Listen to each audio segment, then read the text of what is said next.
Welcome to Super Rant Season 1 Doomsday Preppers. Here we rewatch superhero movies to explore how they build towards bigger stories, starting with Avengers Doomsday and the MCU. Welcome to Super Rant. This is the podcast where we watch movies and then talk about them as they relate to other movies. This first season, we're starting with the MCU and leading into Avengers Doomsday, which comes out in December. My name's Kevin. I'm a lead writer for Screen Rant with doing all things superheroes, Star Wars, tons more fun stuff. And my name is Brian, and I'm happy to be here. This week we're talking about the movie Thor, which came out in 2011. And as always, we encourage you to go watch that movie before listening to the podcast because there will be spoilers. Yep, that's right. Okay, 2011. Yeah. Thor. You know, for me, this is the movie that I really think kicks off, like, what's possible in the universe. Mm-hmm. You know what I mean? Like, we have Iron Man, Hulk, and Iron Man 2, but those are very grounded movies. Yep. And this one is the first one that I think gets the most out there. It opens up the possibility for things like Guardians of the Galaxy and Doctor Strange. And it just feels very different in tone as it relates to kind of the vibe that they're going for. Like, this is like an epic tale. And yes, they get full tilt into the Asgardian world. The mythology. Yeah, it's very cool. You mentioned Iron Man, Hulk, Iron Man 2. Like, all three of those are very science, tech, grounded. This is truly the first time MCU goes to space. Yep. Cosmic. I do find it interesting that they keep it still so grounded with, they don't even really say like, oh, it's not magic, it's science we don't understand yet. Yeah. And that's their way of grounding it. It's kind of funny when you think about like down the line with magic and how that really does expand later on. But they still keep it pretty grounded even as we're dealing with the Bifrost Bridge and Mjolnir and all this awesome stuff. Right. Yeah, it's the science so advanced that it seems like magic type deal. Yeah. And I think that's really interesting because I think that's crucial to the two kind of tones that they take within this movie. You know, the first like 20 to 30 minutes or so, it's very much like in this Asgardian world.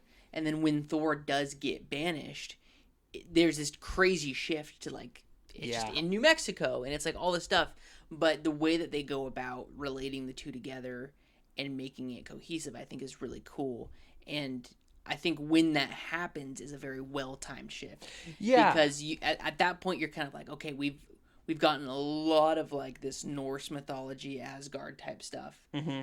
Setting the stage, all the mythological exposition. Right. And it can kind of be overwhelming, and then we get brought back quite literally down to earth in a way that I think is really smart. Yeah, it is pretty cool. I would agree. I really do like the execution. Overall, I think exceptional casting across the board. For sure. You couldn't do any better than Anthony Hopkins as Odin. Chris Hemsworth is a great Thor. Yeah, which let's talk about that for a second. Anthony Hopkins in this movie, he I think is the backbone of what makes the Asgard stuff work. And the mythology and the ancient legacy and all. Yeah, it's great. He approaches it like he would any other role, just with all seriousness, and to bring that classically trained actor into this role and have him just be Odin. And he owns it. He really does. It's very cool. Yeah. Tom Hiddleston. Yep. As Loki. Great. That is where I think this movie truly shines. Because obviously I think with Thor himself, they don't really get their footing with Thor fully until much later on in the MCU. I mean, he's still a really fun character.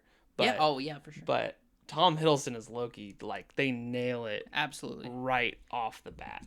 Well, so let me bring up a point. You said, they don't find that footing with Thor until much later. Yeah. And so when we talk about Thor movies, a lot of people's favorite Thor movie is Thor Ragnarok. Mm-hmm. And so do you like the vibe of this movie, which is a more like serious, like confident take in the Thor mythology? Or would you rather, or do you like in preference the Thor 3, which is more, space. Thor's in space and there's aliens. And he's yeah. still, he's still interacting with characters like Loki and all that. But it's much more different vibe. Which one do you prefer? It's hard. I think I'm going to say Ragnarok, but I mean, you only get a movie like Ragnarok after you have so many years of the MCU and character development and, all the team up stuff. But like, I really do like the first Thor. I think it's my second favorite Thor movie if we're ranking all of the Thor movies. Well, here's the thing. I think Thor 2, Thor the Dark World, gets kind of a bad rap. Mm-hmm. And yeah, I'm not here to say that it doesn't have its issues, because it definitely does.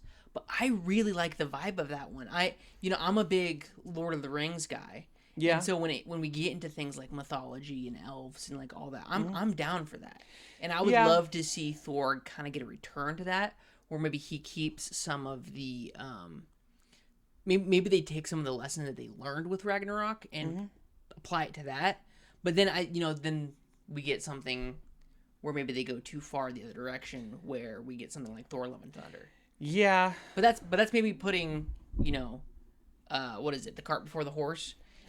We'll have a whole episode on that where we can I'm sure as we come to it. But I really like this movie. I really like Thor because it isn't afraid to attack those things. It's a very confident execution. Yeah. And I'm very, as we're rewatching that, I was like so happy that that's the way it went down. Especially as like they know they're building to Avengers, and they know they're going to have all these heroes on the same screen in just in a year.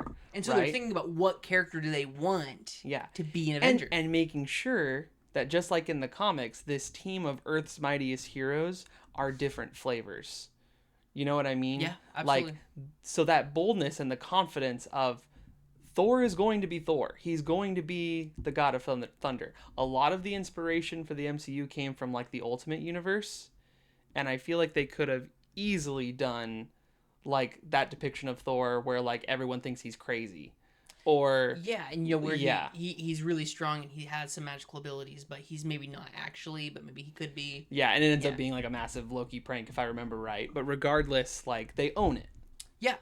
I think that the way that they did it was very approachable for the audience. Yeah. And that goes back to that tone shift that we talked about when they come back to New Mexico and they have him banished to Earth for the first time. I think that's just a really smart way to do it, because you get the full Thor experience while still providing something that's palatable. Yeah.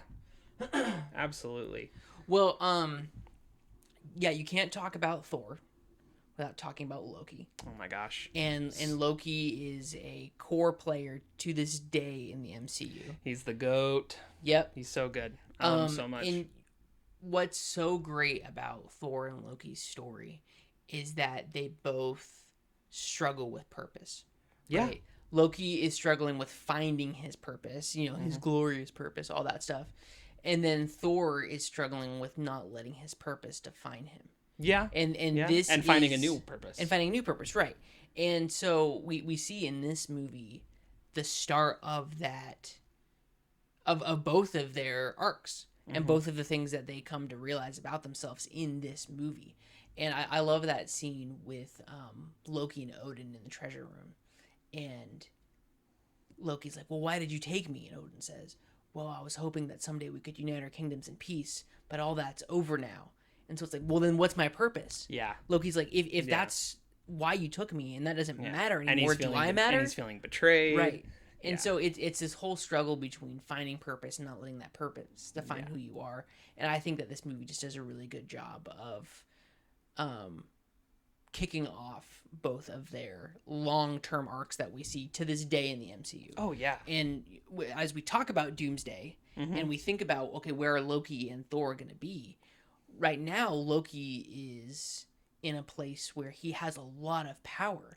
And that purpose wasn't something that he even sought out. It's something that found him. And then with... Attaining that true glorious purpose. Right. But then it's a very similar thing with Thor, because he has this girl that he's taking care of, essentially as a daughter. Yeah. And that wasn't a purpose that he sought out. It's one that found him. And they have both found their ways to a vastly different place than where they thought they would be. Yeah. In this movie. Yeah, you think about like their history, and now we've gotten to a point where the history that Thor has with Loki is no longer exactly the same history that Loki has with Thor. Yes. It's very different, and it's all crazy, and it's all thanks to the multiverse saga and all this stuff. They're both confirmed for Doomsday. Yep. I'm so excited to see what that reunion's going to look like, and we can talk about it more when we get to the other Thor movies of like how their relationship has developed. Absolutely. But it is crazy to me. And I think the theme of this episode, we're talking about Thor, but also let's just again talk about how impressive Marvel Studios' confidence has been. That's the theme, was like their confidence was crazy. Well, at this point they had a plan. They had it figured out. And think about Loki. He goes straight from this to being the main villain of the first Avengers movie, because Marvel Studios clearly were like, this is our guy. So again, back to my point at the beginning. This is the movie that really kicks off the true universe and what's possible in the universe. Yeah. And it allows for things like Loki to be the big bad. That's and crazy. It sets up things like Eric Selvig at the end of the movie interacting with the Tesseract. And which that's a whole other thing with Captain America. Oh my gosh. And so you can draw a line from Iron Man 2 to Thor with the post-credit scene. They really get rolling on that interconnectivity. And then on the post-credit scene at Thor, that rolls into Captain America. And then Captain America, I mean, if you've seen that movie, you know what the post-credits is for that. And that leads directly to Avengers. Yeah. And what's so cool about this early era of the MCU, well, one of the things, there's a lot that's cool about it, but one of the things is that the post-credit scenes actually mattered. Yeah, and we're at a point now they where they don't always make the most sense in this first era, but they're very exciting. But we're at a point now where Marvel is just kind of throwing things at the wall with these post-credit scenes, and it's like, well, we might not ever see these characters ever again. Yeah. Good point. But I think what's also really interesting about this movie is that they introduce and spend time with characters that are important later on, and so we get to spend more time with Phil Coulson, who is a key player in the Avengers movie, and then we get a character like Hawkeye for the first time with just a glimpse, just a couple minutes. Well, it's just like Black Widow and Iron Man 2. Well, but she even had a larger role. True. Yes. In Thor, Hawkeye's really only there for about 2 minutes. He gets 30 seconds of screen time. Yeah. But it's really great 30 seconds. It's really good. And so let me ask this question. Who would win in a fight? Hawkeye or DC's Green Arrow? I think I know my answer. I think Green Arrow. You think Green Arrow wins in a fight? I think so. Only because I feel like Green Arrow's allowed to be a little bit more, like, the scope of his ability is maybe a little bit wider than Hawkeye's. Oh, see, I don't know. That's just like, that. That's maybe my gut feeling. So obviously it would be a close fight. Well, yeah, for sure. But I think it's got to be Hawkeye, because his level of training and what he forces himself to accomplish is all based on like the heroes around him. There's this great scene in the comics where Spider-Man and Hawkeye are on like a stakeout, and Hawkeye's just practicing, and Spider-Man's like, "What the heck are you doing? Like, can you focus?" He's like, "I have to do this, because if I can't hit every single shot, then I don't deserve a place on the team." Yeah, it's like, why am I even an Avenger? And right. I think not that Green Arrow doesn't have that same level of skill, but I think that for Hawkeye, he is so defined by his ability to shoot a bow and arrow, whereas I think Green Arrow maybe isn't. Yeah, I mean, it's hard for me to pick. My gut says Green Arrow.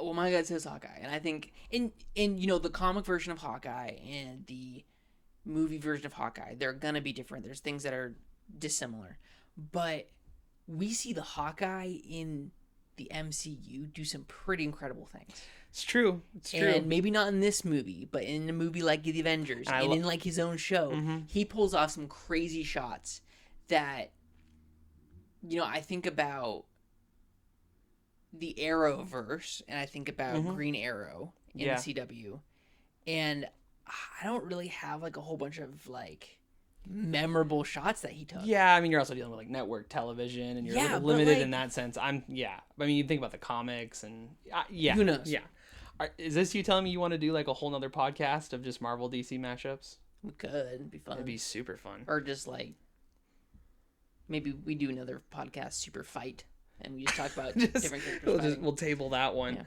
Yeah. But yeah, I mean, any other highlights you wanted to talk about from Thor? Oh, just some scenes from this movie that I thought were really cool. Like when you see like Thor trying to pull the hammer, and you see like the reflection in Heimdall's eyes of him watching that scene. Like that's just really cool. Yeah. And I think the Destroyer armor is just so.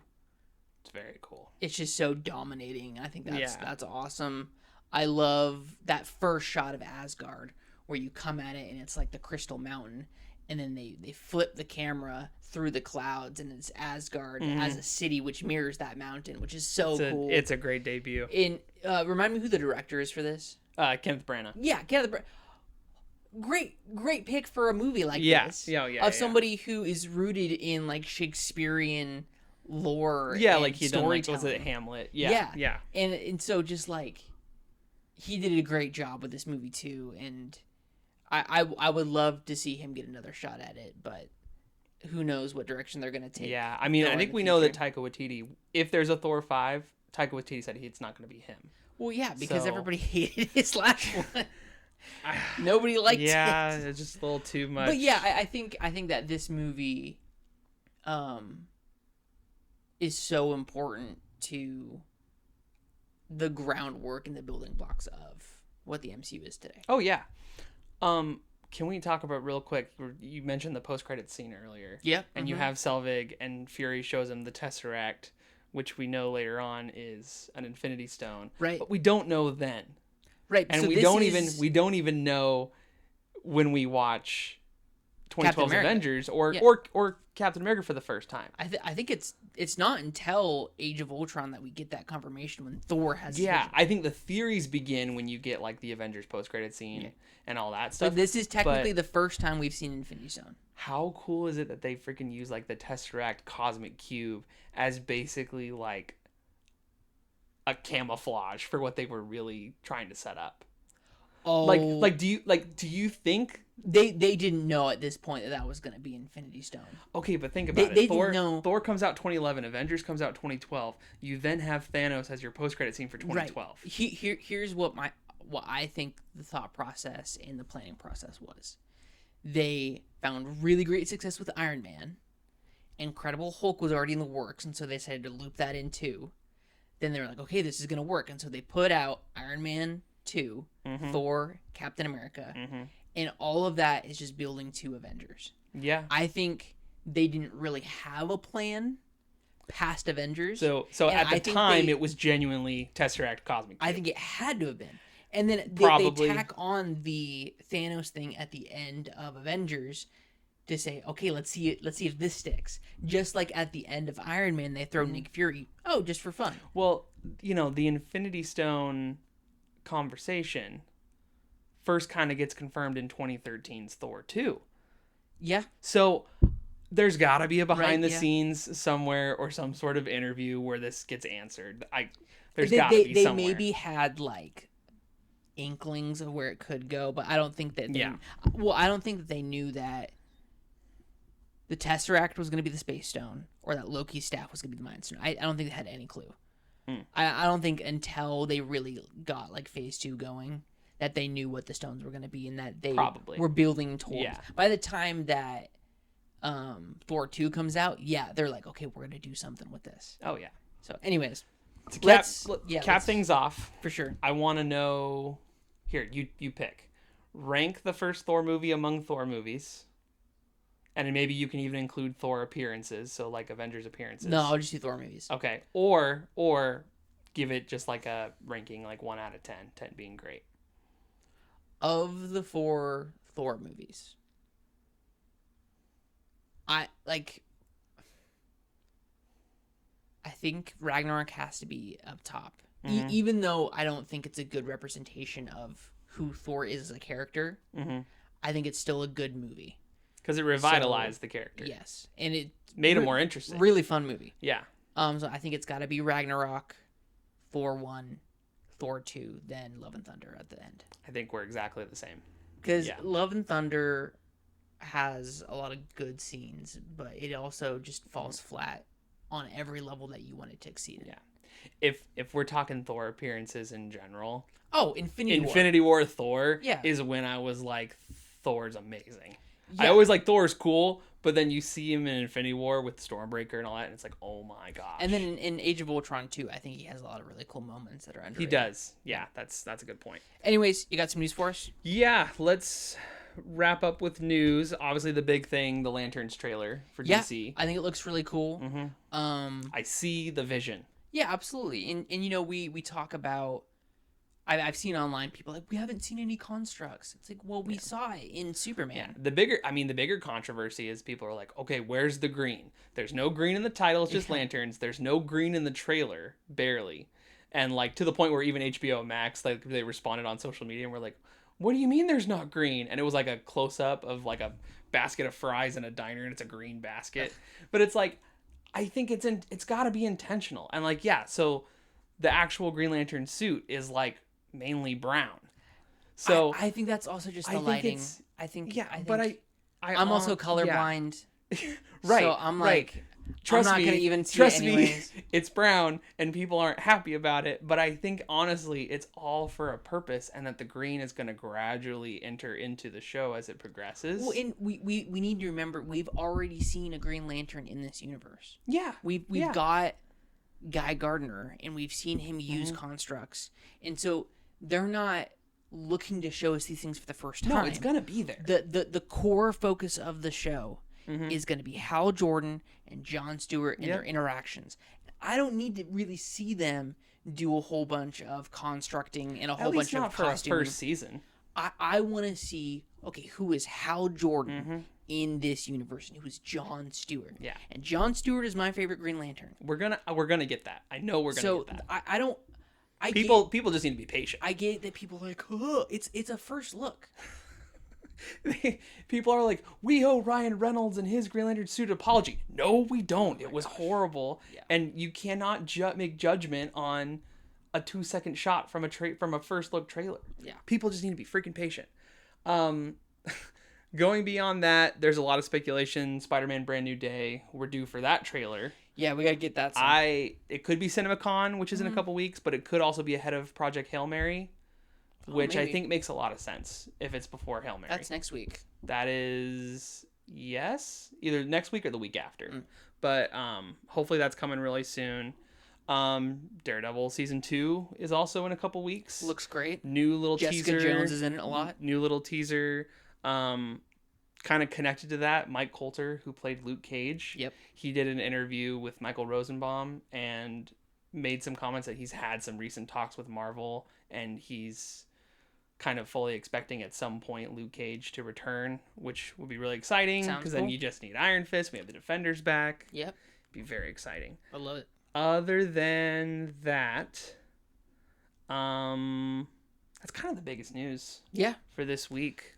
So yeah, Daredevil's coming up, so. Yeah, we'll have a lot of fun stuff to talk about then, but I think that wraps it up for this one. Okay, well, next week we will be on to Captain America, the First Avenger. That's going to be awesome. Which, in my opinion, the original Captain America trilogy, those are the best set of 3 movies in the MCU. So I'm really excited. Easily the best trilogy. But go ahead, watch that one before the next episode, and we will see you next week. Catch you later.